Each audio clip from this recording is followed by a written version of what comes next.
You ask Tiger to solve. This deals with linear equations with one unknown.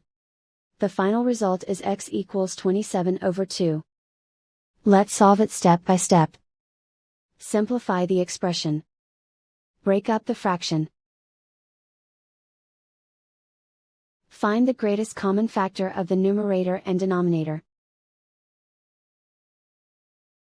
Factor out and cancel the greatest common factor. Group all constants on the right side of the equation. Add 11 to both sides.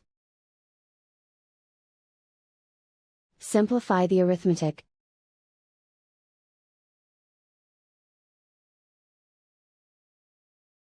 Isolate the m.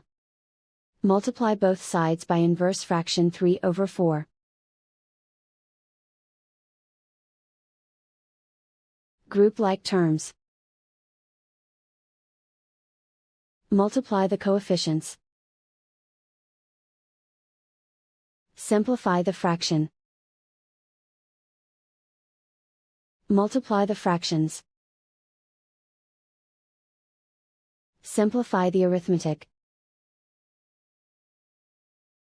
And so the final result is x equals 27/2.